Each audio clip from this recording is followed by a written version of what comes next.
Hola, comunidad del reino. Dios te bendiga.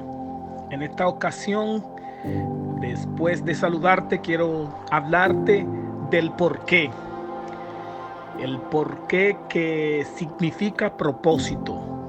¿Por qué estamos aquí? ¿Cuál fue el plan de Dios? ¿Cuál fue la idea original de Dios al traernos a este planeta y al meternos en este espacio llamado tiempo, que es una interrupción hacia la eternidad? Muchos sabemos sobre el cómo, el cuándo, el dónde, pero no sabemos sobre el porqué de nuestra existencia, el porqué de la sociedad, el porqué de la iglesia, el porqué de la inquietud que tenemos dentro. Pues hoy voy a hablarte de la palabra que expresa el capítulo 19 y verso 21 del libro de los Proverbios. La palabra de Dios dice: muchos son los planes del hombre, muchos son los planes del corazón del hombre, pero solo el propósito de Dios prevalecerá. Solo el propósito de Dios le hará sentir completo, le hará sentir pleno, le hará sentir satisfecho. Quiero decirte que de no saber el porqué de tu existencia, entonces estará perdido en el espacio, estará sin norte, navegando como barco sin carta de ruta, como un avión sin bitácora, como un viajero o explorador sin mapa. Dios es un Dios de propósito. Todo lo que Él creó tiene un propósito específico, y si no, pregúntale a los ecologistas, a los preservistas, a los que se preocupan por la conservación de las especies, si cada uno de los elementos puestos en la creación no fue con un propósito específico, con un rol específico que tiene que desarrollar en la creación. Dios es un Dios de propósito. Por eso es importante que te pregunte ahora una pregunta retórica: ¿por qué estoy aquí? ¿Por qué tengo todo lo que tengo y no soy feliz? ¿Por qué no encuentro respuesta a la inquietud y a la necesidad interna que me agobia, que me entristece, que me deprime, que no me deja sentirme completo? Quiero decirte que solo el Creador conoce el propósito de su creación. Nada está hecho sin propósito. Primero te dije que Dios es un Dios de propósito, y te voy a dar 7 claves sobre el propósito. El primero es este: Dios es un Dios de propósito. Nada está hecho sin un propósito en la vida. Si el fabricante de un automóvil hizo un automóvil, no es para que tú cocines, no es para que tú laves, es para que tú puedas transportarte, puedas ir donde quieres en ese automóvil, porque ese es su porqué, ese es su propósito de creación. El tercer punto es: todo propósito no es conocido. El hecho de que la sociedad esté hoy extraviada, perdida, en estado de descomposición, es simple y llanamente porque los que la dirigen, los que la gobiernan, los que están en posiciones de liderazgo, no conocen el propósito para el cual Dios lo colocó en ese lugar. Dios te puso ahí con un porqué, y debería preguntarte a ti mismo: ¿por qué estoy en esta curul?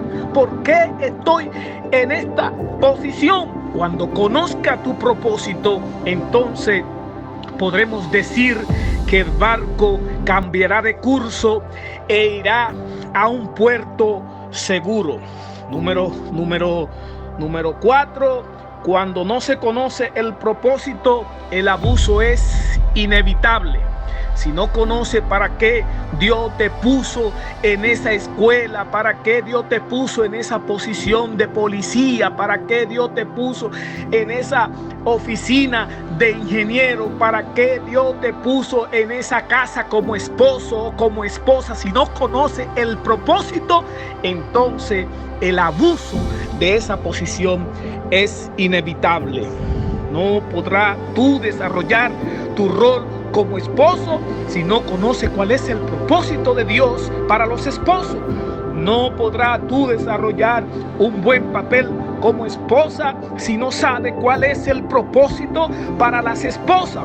Y si necesita saber algo sobre un artículo, tiene necesariamente que remitirte al fabricante. Tienes ahí el manual del fabricante para consultarlo, para ver las informaciones, las especificaciones, las garantías del producto. De manera que no puede consultar a la cosa, no puede consultar al artefacto para encontrar respuesta sobre ese producto, sino tiene que remitirte directamente al dealer autorizado, al autor, al creador de la cosa. Número 6, el propósito es solo encontrado en la mente del fabricante. No le preguntes sobre tu frustración, sobre tu tristeza, depresión, melancolía. No le pregunte al psiquiatra, no le pregunte al psicólogo. Pregúntale a quien te creó. Él sabe para qué te creó y Él sabe el potencial que puso en ti. Y Él sabe el espíritu que puso en ti. Y Él te creó para funcionar bajo su cobertura, conectado a Él. Así como un árbol no puede vivir si no está conectado a su fuente, que es el suelo, tampoco tú vas a tener vida plena, tampoco te vas a sentir realizado si tú no te conectas a tu fuente, que es el creador. La palabra de Dios dice: y creó Dios al hombre, Génesis 1:26, y creó Dios al hombre a su imagen y semejanza, y le dio gobierno, le dio dominio, le dio administración. De manera que, para que puedas alcanzar el propósito, el cumplimiento de tu propósito, y este es el número 7, necesita conectarte a la fuente de donde saliste. Tú vienes de Dios, tú eres un espíritu que vive en un cuerpo y posee un alma. No eres un accidente de la naturaleza. No está aquí porque sí, tú estás aquí porque Dios te trajo aquí y Dios te dio un porqué. Y ese porqué debería preguntártelo todos los días. ¿Cuál es mi propósito de existencia? ¿Cuál es mi potencial? ¿Qué es lo que vine a hacer? ¿Cómo vine yo a marcar esta generación? ¿Cuál será el legado que le voy a dejar a las generaciones futuras? Debería preguntarte, ¿cuál será mi herencia para mi generación y las generaciones que van a relevarme? De lo contrario, de no hacerte esta pregunta y hallar respuesta, no en un consejero matrimonial que se haya divorciado 5 veces, no en un improvisador inexperto, sino remitiéndote directamente hacia tu creador, para que Él, a través de su palabra, que es el manual del fabricante, entonces te pueda dar información correcta, porque solo Él conoce el propósito de tu existencia, el propósito de tu vida. ¿Por qué naciste en ese pueblo? ¿Por qué naciste en ese barrio? ¿Por qué naciste en esa familia? ¿Por qué tienes ese color de piel? ¿Y cuál fue el potencial que Dios puso en ti? Y hasta tanto no conozca tu propósito de existencia, no podrá magnificar, expresar tu potencial y hallar la satisfacción y la paz y el anhelo que está en tu interior. Dios te bendiga e ilumine tu corazón para que pueda encontrar el propósito de tu existencia.